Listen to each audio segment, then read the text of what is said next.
श्री शिवाय नमस्तुभ्यम। हर हर महादेव। जय भोलेनाथ की, जय माता पार्वती की। दोस्तों, गुरुजी ने अपनी कथा में कार्तिक महीने का बड़ा विशेष महत्वपूर्ण उपाय एक बताया है। जैसे कि कार्तिक महीने के किसी भी दिन आप कर सकते हैं और माने तो पूरे महीने आप इस उपाय को कर सकते हैं। अब आपको करना क्या है कि आपको सिर्फ 1 लोटा जल लेना है और महादेव जी के शिवलिंग पे वो 1 लोटा जल आपको समर्पित कर देना है। जब आप महादेव जी के शिवलिंग पे 1 लोटा जल समर्पित करें ना, तो उसमें आप थोड़ा सा गंगाजल मिला लीजिएगा। उसके बाद में ही आप जो 1 लोटा जल समर्पित कीजिएगा। दोस्तों, कार्तिक महीना जो होता है उसमें जो है तुलसी का बड़ा विशेष महत्व होता है।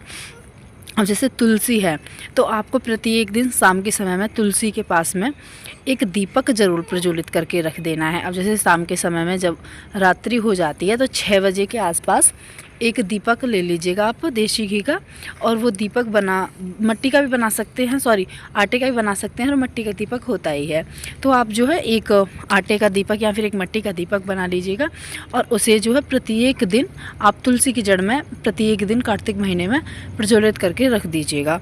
सबसे ज़्यादा आपको क्या करना है कि अगर आपको तुलसी की सूखी लकड़ी जो होती है, अगर आपको तुलसी की सूखी लकड़ी मिल जाती है तो उस सूखी लकड़ी का भी आप एक दीपक बना के रख सकते हैं। कार्तिक महीने में प्रत्येक दिन आप जो है तुलसी को 1 लोटा जल भी समर्पित कर सकते हैं, क्योंकि जो कार्तिक महीना होता है ना, इनके जो दिन होते हैं वो बड़े पावन और बड़े ही विशेष दिन होते हैं। तो आप कार्तिक महीने में महादेव जी की शिवलिंग पे भी 1 लोटा जल समर्पित कीजिएगा, लेकिन उसमें आपको थोड़ा सा गंगाजल मिला लेना है। साथ में जो तुलसी माता होते हैं ना, उन्हें भी लक्ष्मी का अवतार ही माना जाता है। भगवान विष्णु की पूजा की जाती है तो साथ में जो है तुलसी की भी पूजा की जाती है। तो तुलसी माता को अगर आप प्रत्येक दिन 1 लोटा जल समर्पित कर देते हैं ना सुबह में, तो इसका बड़ा विशेष महत्व होता है। शाम में आप जो है एक दीपक लगा दीजिएगा। जो दीपक होता है ना, उस दीपक को आप ज़रूर लगाइएगा। गोल बाती आपको लेनी है उस दीपक में, और शुद्ध देसी घी का आपको एक दीपक बना लेना है।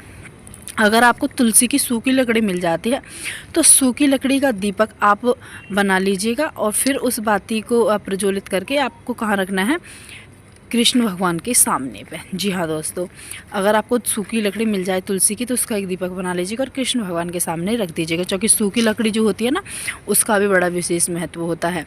अब जो तुलसी की मंजरी जो होती हैं सूखी, उनका भी बड़ा विशेष महत्व होता है। तो आप जो है कार्तिक महीने में अगर तुलसी की ये जो छोटी छोटी, जैसे तुलसी की लकड़ी हो गई सूखी, तुलसी की मंजरी हो गई, तुलसी की मिट्टी हो गई, इनके जो भी छोटे छोटे उपाय आप कर लेते हैं ना, तो इसका भी बड़ा विशेष महत्व होता है। आपके जीवन में जो चल रही समस्या हैं वो सब समाप्त हो जाती हैं और आपकी घर में धन संपदा बढ़ने लगता है।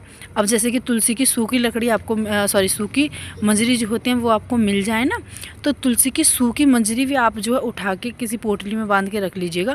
इनका भी बड़ा विशेष महत्व होता है।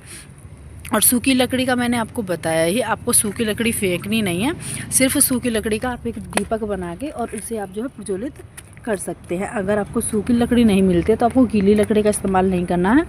जो अगर तुलसी हरी है ना, तो उनमें से आपको कोई भी नहीं तो उनका पत्ता तोड़ना है, ना ही उनकी डंडी आपको तोड़नी है। जब तुलसी सूख जाती है उसी के बाद में उनकी लकड़ी ले ली जाती हैं।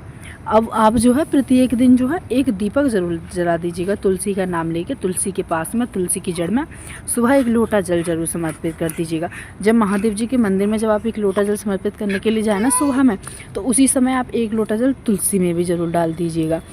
अगर आप इस उपाय को कर लेते हैं ना कार्तिक महीने के पूरे दिन, तो आपके जो भी दिक्कत होती हैं, जो भी समस्या होती हैं, वो समाप्त हो जाती हैं और भोले बाबा की कृपा आपको प्राप्त होती है। साथ में माता तुलसी, भगवान विष्णु का आशीर्वाद आपको मिलता है। माता लक्ष्मी का वास सदैव ही आपके घर में, आपके जीवन में रहता है। जय माता। श्री शिवाय नमस्तुभ्यम। हर हर महादेव। जय भोलेनाथ की, जय माता।